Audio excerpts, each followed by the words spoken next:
it's not about the money. You don't actually need the money. Being full-time in trading is more than enough, more sufficient for your lifestyle.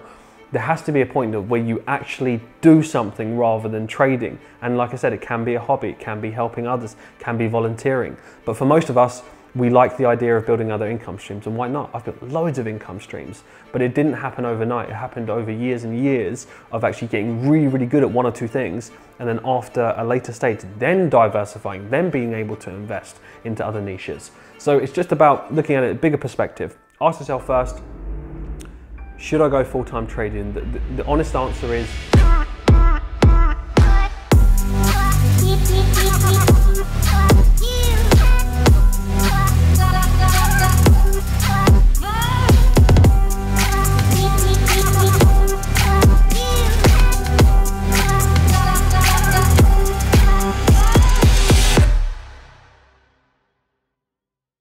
hello guys and girls, welcome back to the Falcon YouTube channel. Hope everyone's doing great and you've had a great week and you're looking forward to this episode. So we're going to be talking about, should I be a full-time trader? This is a question that we get asked over and over again. And as an educator and mentor in this space, I understand why. But there's a few things that I want to address that I think is going to be really helpful for those of you that are aspiring to be full-time traders.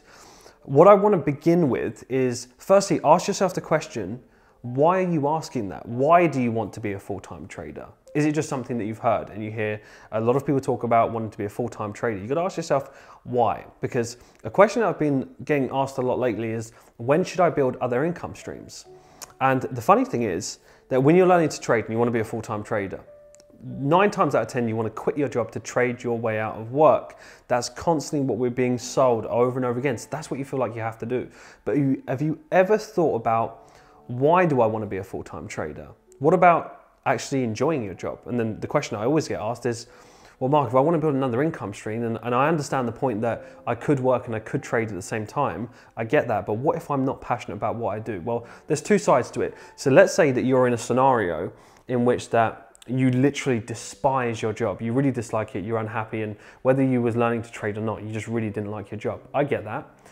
Well, what about looking at it from a different perspective of, leverage your 9 to 5 while you're learning to trade. You're almost getting paid to learn how to trade. I've spoken about this before, but instead of learning how to trade to quit your job, why not actually find something that you do enjoy doing as a job, something that you're passionate about, and then learning to trade? So in that respect, you're building 2 income streams because you've got your trading income and now you've got something that you do enjoy. So you've got to see it from a different perspective, because think of it like this. You being by the screen all the time, being by the charts, doesn't necessarily mean that you're going to make more profit, more money. It's sometimes the total opposite. And I'll kind of run you through a bit of my story. I've spoken about this before, but if you haven't seen my previous episodes of when I've spoken about this. So when I first went full-time trading, what I experienced was this. There was an office that I used to go to, which I shared with my brother, and it was one of those 24-hour offices where it's like a Regis business center. So I could go there whenever I wanted. And what I used to do is that I used to find myself going there quite late at night. I didn't really have any routine. I wasn't trading with anyone. I was literally on my own at this point. And I would find myself just going there at ridiculous times. I would go there at 7 p.m. You know, I would go there late at night, 7 p.m. and I'd be there till 2, 3 in the morning. And I think, what am I even doing here? It's because I would trade the Asian session. My routine was all over the place. I'd wake up at midday, sometimes 1 o'clock, sometimes 9 o'clock, essentially whenever I feel like it and wherever I want, right? Because I'm a full-time trader. But it took me out of the habit of routine. And only when I sorted that out, I realized that that helped me. And how did I do that? I actually started a business. I was involved in something in the fashion industry. And because I was ringing suppliers and, you know, websites, domains, structuring things, accounts, you name it, that keeping me busy actually improved my trading because of the focus. And I wasn't just by the charts scrolling and trying to find positions that weren't in my plan and that didn't even mean anything. I was just searching for trades that weren't even there, and I would deviate all the time. So even when I was doing well, I would still give back unnecessary profit that I didn't need to.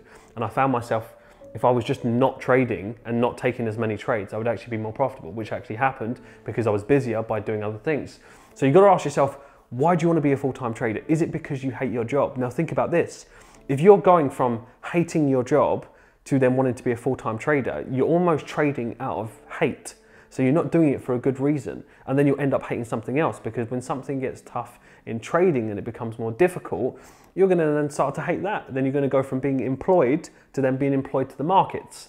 So your perspective on this matter has to be crucial. And I would rather push the idea of leveraging your 9 to 5 and leveraging what you're doing over this idea of being a full-time trader. I mean, what does that actually mean, being a full-time trader? Because I'm not a full-time trader. I don't sit by the screen all day.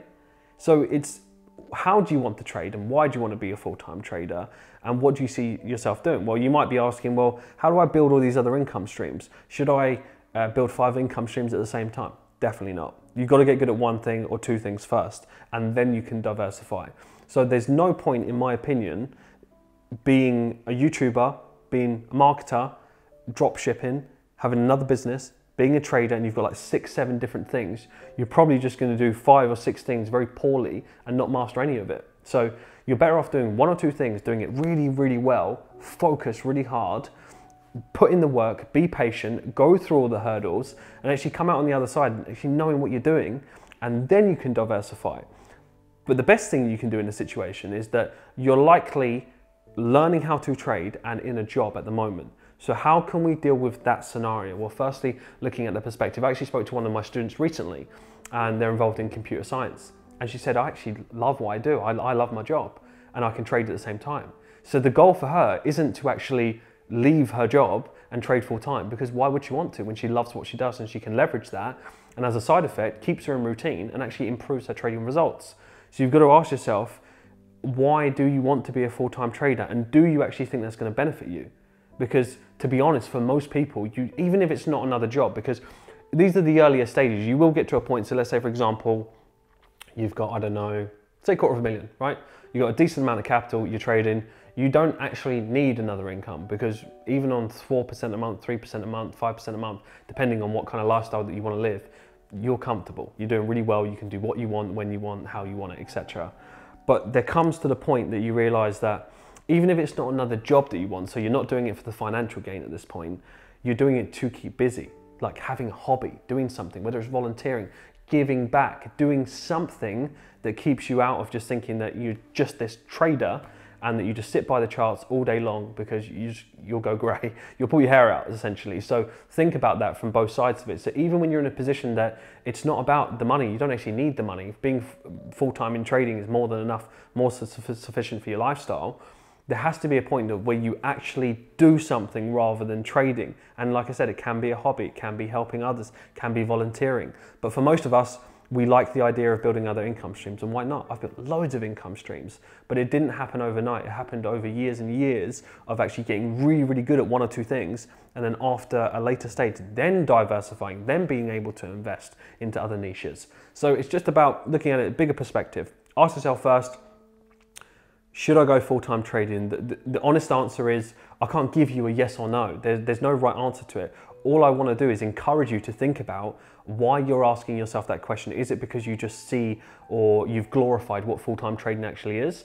But the reality of it is that you're not going to be by the charts all day long, unless you're, trading 5 times a day or something like that. But if you're in the Falcon community, for example, what we do is we tend to trade on average, some people might take 8 trades a month, some people might take 12, some people might take 20, maybe sometimes a little bit more, depending on how active you are or conservative or aggressive you are from that respect. But other than that, you're not really going to go over that. And people that are trading more than that tend to find their sweet spot and move more towards 15 to 20, even in the more active side of things anyway. But for example, from that respect, if you're only taking, let's say, 2 to 3 trades per week, 4 trades per week on average, and I mean throughout the whole year, I don't mean every single month, the likelihood of you being by the screen all day is quite slim anyway. I spend on average, I would say about an hour a day in front of the screen, sometimes 2 hours if it's more active and there's more going on and I've got alerts and I'm checking particular positions. So I'm out of Aussie dollar right now. That was a great trade. That was more active. I've taken 2 trades this month so far, both on Aussie pairs. Well, sometimes I've taken 4 trades for the month, sometimes I've taken 12. It really does depend. I mean, you can miss trades. It can be while you're going to sleep, so you can't take the trade because it's not in your time zone. The reality of it is, being by the charts for longer does not guarantee more profit. If anything, sometimes the opposite, because what we tend to do as humans is we search for things that are not there. So sometimes sticking to the plan, walking away, going doing something else that's productive, even going and exercising and working out will actually, as a side effect, improve your overall performance. So I encourage you, and what I want you to take from this video, as it prompted me recently, a lot of people asked me, look, Mark, I'm in a position where I can go full-time trading now, got a decent amount of capital, I've got a business as well, and I'm thinking about closing my business and just trading full-time. And at that point, it makes me think that, hold on a minute, before you go into that side of it, maybe if you can do your business while you're trading, have 2 income streams, have both of them, take the pressure off of yourself. And if you are someone that's looking to go full-time, don't just go full-time just because you're in a position where you've got a decent enough account and you think, well, even if I make 2% a month, that's more than enough for me to live on. Give yourself 6 months of income that covers all of your outgoing, all of your expenses, so you're in a position where you've not put that added pressure on yourself to be trading month to month. Because remember, if you want to be full-time in that respect, that you don't want to be dictated to the market, because we don't know the sequence of our wins and losses. There's no way on earth, I don't care what experience level you've got, what consistency you've had, that you can say that I will make 10% every single month for the next 5, 10 years. Not gonna happen, right? So understanding that we don't know our sequence of our wins and losses, we don't know our sequence of if we're having a great quarter, right? It astounds me by how many people that could have an average Q1 or Q2 and then decide their whole year is pretty much blown now because of that. Well, it could just be the cycle. It could be what's going on in your life in that period of time. The market is cyclical. It goes up, it goes down. You know, it's not always going up, up, or down, down, down. You know, we have corrective cycles. This is nothing new. This has been going on for 30, 40, 50 years. So just understanding that that's never changed. So the idea of thinking month to month is, again, in that kind of employed to the market type mindset. It's okay to measure because you're looking, oh, how has my month been? I get that, but it's too small of a time frame. Even we could go as far as saying a quarter is still too small of a time frame. How close are you towards success? It is mind-boggling and mind-blowing how many people could be more successful in trading if they didn't give up too soon. So what I mean by that, it goes back to the question of should I be a full-time trader? The amount of people that could be looking at it from a different perspective of really enjoying what they do as a job. And even if you don't like what you do, go find something that you do like doing. Even if it's less money, at least enjoy what you're doing. Put yourself in a better headspace to be able to perform better in trading. So think of it like this. How many hundreds of thousands of people that could have gone and found the job that they enjoy doing, so they're satisfied, they're in a great headspace, maybe they've got a bit more time, a bit more freedom in the other job that they choose, and they stuck at trading for another 3 months, or they stuck at trading for another 6 months, really got their head down, happier in themselves. Because if you're a happier individual, you're more open to learning, you're more open to being patient, you're more open to going through the hurdles and actually getting the results as a side effect. 3 feet from gold. You'll get that analogy for those of you in the entrepreneurial space. How close have you been to success where you give up? I mean, we can even go to the other side of it, which I've experienced with a lot of people that say to me, Mark, I'm actually getting great results. I've been consistent on average 4 or 5% a month for the last 5 months, but I'm having doubt about my ability. It's like, think about it for a moment. I'm having doubt. You're consistent, you're doing well, and you're having doubt. People would kill to be in your situation that have not broken through to consistency, and you're having doubt when you're doing well. Well, where does this stem from? It stems from unfulfillment and self-sabotage. Remember, self-sabotage happens when you're doing well. It's because the fear of success, you don't feel worthy, you don't feel like you deserve it. So you find a way to get rid of it. You find a way to give up. You throw in the towel and realize, oh, well, it's easier to do that. Or people have this mentality where, look, this is the last roll of the dice for me. Well, why is it the last roll of the dice? You're 19 years old. This is not the last roll. Even if you're 30 years old, it's not the last roll. And that's kind of going in with the mindset that, you know, if this strategy doesn't work out for me, then I've given up. You've almost given yourself permission to fail, because you've said to yourself at the beginning, Mark, look, this is my last roll of the dice, I'm going to give it my all. Well, you've already told me that you're not going to give it your all. You've already told me this is your last shot. So when things get hard, things get a little bit more difficult, you've given yourself permission to say, oh, it just didn't work out, or this doesn't work.